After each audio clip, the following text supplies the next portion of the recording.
Actualmente la lucha política parece limitarse a la reivindicación en el plano del reconocimiento. Encontramos distintos niveles de análisis del fenómeno de las luchas por el reconocimiento que describe Jürgen Habermas, de la segunda generación de la Escuela de Frankfurt, autor de la teoría de la acción comunicativa. También la describe Axel Honneth en su libro La lucha por el reconocimiento y en su teoría social que reconstruye la categoría de reconocimiento como la forma auténtica de consolidar la autoconciencia en la filosofía del joven Hegel. Estas luchas políticas se dan en el plano de los grupos racialmente discriminados, de los grupos feministas, de la comunidad LGTBI, de todos aquellos grupos en el plano del multiculturalismo que tienen una reivindicación frente a una experiencia fenomenológica, histórica, política y cultural de lo que Axel Honneth denomina el desprecio, y sobre la base de esa denuncia hacen su reclamo de reconocimiento en el plano sobre todo jurídico y en el plano de las relaciones sociales mediadas por la cultura. Sin embargo, podemos decir que aunque la necesidad de reconocimiento es una necesidad que tiene un fundamento existencial y psicológico, como muestra Hegel en la fenomenología del espíritu, cuando describe las tres etapas o momentos del proceso dialéctico de la autoconciencia, que comienza con el deseo, que luego pasa a la relación entre amo y esclavo, la dialéctica de amo y esclavo, y termina finalmente con el reconocimiento, el Anerkennung en alemán, como la forma auténtica en la que dos autoconciencias se reconocen mutuamente y la forma, por lo tanto, auténtica de determinar la propia subjetividad en función del reconocimiento social. Pese a ese componente psicológico y existencial a partir del cual se construye la identidad del individuo y también la identidad de un grupo cuya especificidad le hace exigir un reconocimiento particular de su diferencia en el plano de las prácticas sexuales, en el plano del género, en el plano de la política y de la cultura. No podemos desconocer que hay una necesidad física, no de recibir reconocimiento material, por tanto, sino de transformar las relaciones sociales de producción que constituyen la base material para un tipo de explotación y para un tipo de opresión que no se limita al ámbito de la especificidad de la identidad de un grupo o de un individuo que hace un reclamo de desprecio para que se le reconozca su diferencia, sino que se derivan de la infraestructura económica del modo de producción capitalista. En efecto, cuando nos detenemos a mirar el ciclo del capital, que consta de tres momentos, en el primer momento el propietario del capital, el burgués, compra los medios de producción, compra la fuerza de trabajo. En el segundo momento, el productor, el asalariado, el proletario, produce una mercancía cuyo valor excede el capital originalmente invertido por el propietario del capital mediante la producción de una plusvalía que se puede demostrar empíricamente al ver la diferencia entre el precio del producto de la mercancía que produce el proletario en una jornada laboral y el salario que recibe por ese trabajo. En el primer tomo del Capital, Marx afirma que la sustancia generadora del valor es el trabajo indiferenciado abstractamente humano, que es una categoría social que abstrae todos los trabajos útiles o concretos cualitativamente distintos de una sociedad dentro de la generalidad del mismo gasto de fuerza de trabajo humana. Gasto productivo de cerebro, músculo y nervio.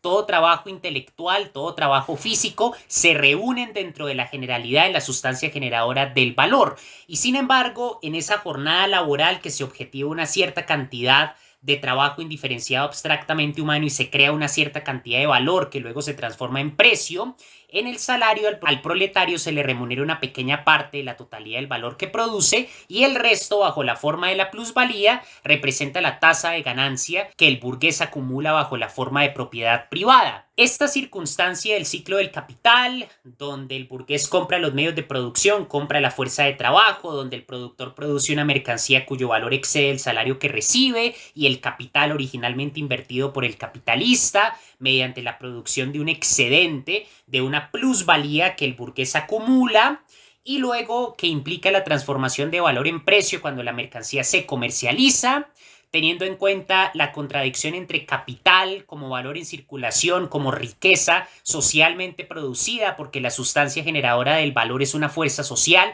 una categoría que subsume la especificidad de los trabajos útiles, hace abstracción de esa especificidad cualitativa y lo remite al gasto de fuerza de trabajo humana sin arreglo a cómo se gastó, sino al hecho de que es la misma fuerza de trabajo humana medida por el tiempo social necesario de producción. La circunstancia del control cada vez más centralizado de los medios de producción y de ese capital cuya producción es cada vez más social. Hoy en día se trata de una interdependencia económica al punto de que todos los países hacen parte del complejo sistema de circulación del capital como valor que está en continuo movimiento. Nos revelan el mundo de lo económico, el aspecto de la explotación y la opresión que ejerce la infraestructura del modo de producción capitalista y que no es un problema que se resuelve jurídicamente. Un Estado democrático de derecho como el que propone Habermas puede, en el plano del derecho, hacer distintas leyes, ajustes en el plano jurídico para dar cuenta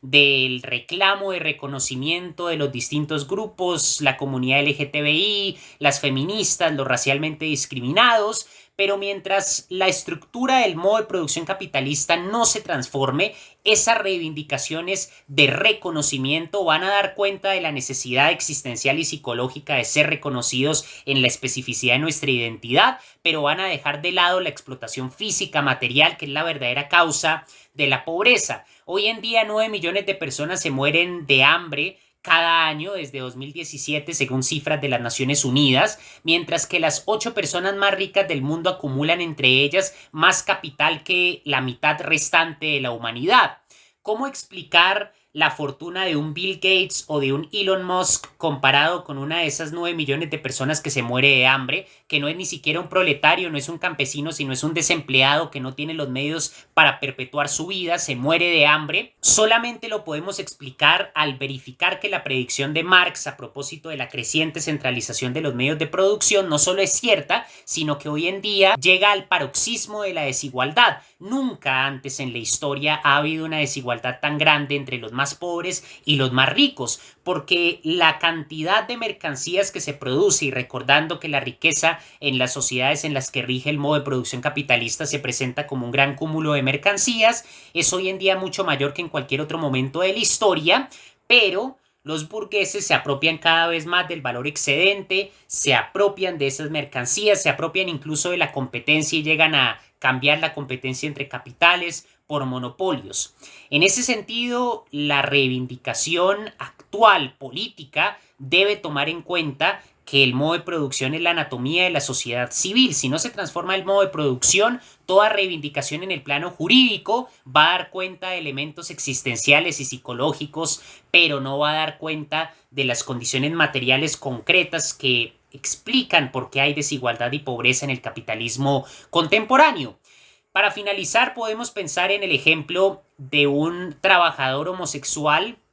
que hace su reivindicación de reconocimiento en el plano jurídico, y el trabajador homosexual puede fácilmente demandar a la empresa o a la fábrica para la que está trabajando si considera que ha sido marginalizado o discriminado debido a su distinta orientación sexual. Una mujer puede, por ejemplo, tomar diferentes acciones en el plano jurídico si recibe algún tipo de violencia física, verbal o psicológica de parte de un hombre. Los movimientos en el plano del multiculturalismo pueden, por ejemplo, garantizar que el sistema judicial les permita adorar a sus dioses de una religión distinta, permitiéndoles que se abran templos o que se funden distintos espacios de adoración para que haya una tolerancia de las distintas creencias religiosas, del pluralismo cultural. Sin embargo, es un engaño reducir la lucha política solamente a esa reivindicación de reconocimiento jurídico. ¿De qué sirve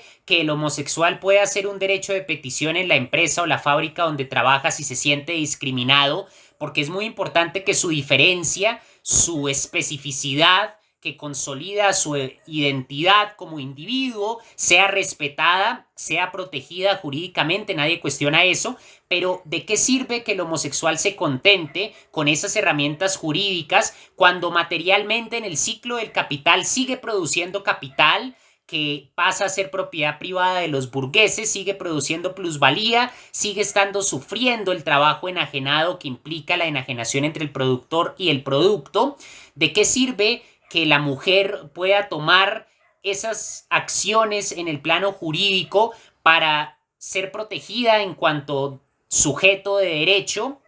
frente a la violencia del hombre si el patriarcado tiene también un fundamento en las dinámicas económicas del capitalismo? ¿De qué sirve que un movimiento racialmente discriminado consiga en el plano de un triunfo jurídico que se le reconozca su especificidad como grupo si su país en el plano del intercambio en el mercado mundial sigue transfiriendo valor a los capitales tecnológicamente más desarrollados del primer mundo? Se trata entonces de ver la importancia de las reivindicaciones económicas materiales para no aislar lo del reconocimiento como si fuera el único aspecto que debe orientar la lucha política en la actualidad.